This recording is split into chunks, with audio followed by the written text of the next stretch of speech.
ప్రేక్షక దేవులకు నమస్కారం తెలియజేస్తూ తెలుగు ఆన్లైన్ క్విజ్ 3వ భాగంలోకి మిమ్మల్ని సాదరంగా ఆహ్వానిస్తోంది ఆర్జే నాలెడ్జ్ యూట్యూబ్ ఛానల్. అంశం భారతీయ పురాణాలు. మొదటి ప్రశ్న, క్రింది వారిలో వాణి అని ఏ దేవతను పిలుస్తారు?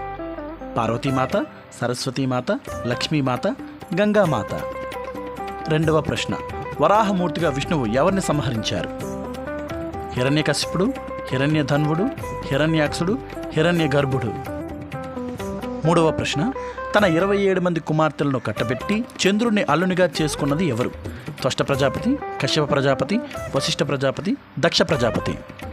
క్వశ్చన్ నెంబర్ 4, క్రింది వారిలో సప్త చిరంజీవుల్లో ఒకరు కానిది ఎవరు? అశ్వత్థామ, హనుమంతుడు, గరుత్మంతుడు, బలిచక్రవర్తి. సరైన సమాధానాన్ని కామెంట్ రూపంలో తెలియజేయండి.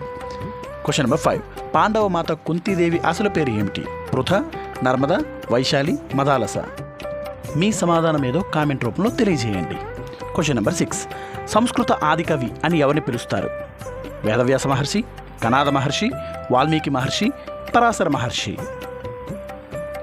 క్వశ్చన్ నెంబర్ 7, ఆయుర్వేద మూలపురుషుడు అని ఎవరిని పిలుస్తారు? పతంజలి, ధన్వంతరి, అశ్వనీ దేవతలు, సుషేనుడు. క్వశ్చన్ నెంబర్ 8, బలరామకృష్ణుల యొక్క గురువు ఎవరు? సాందీపని, కృపాచార్యుడు, వశిష్ఠుడు, ద్రోణాచార్యుడు. క్వశ్చన్ నెంబర్ 9, పౌండ్రకం అనే శంఖాన్ని కలిగి ఉన్నది ఎవరు? రాముడు, భీముడు, అర్జునుడు, భీష్ముడు. ఈ భాగంలో చివరి ప్రశ్న, 10వ ప్రశ్న, పరీక్షిత్తుకు భాగవతాన్ని చెప్పినది ఎవరు? సౌనక మహర్షి, సనందన మహర్షి, సుఖ మహర్షి, నారద మహర్షి. ఈ ప్రశ్నలకు మీకు సమాధానాలు తెలిసినట్టయితే కామెంట్ చేయండి. అలాగే సమాధానాలు రేపటి వీడియోలు. ఈ వీడియో నచ్చినట్టయితే లైక్ చేయండి. అలాగే ఛానల్ని సబ్స్క్రైబ్ చేసుకోండి. అదేవిధంగా వీడియోని షేర్ చేయండి. కామెంట్ చేయడం మాత్రం మర్చిపోవద్దు. Thank you so much.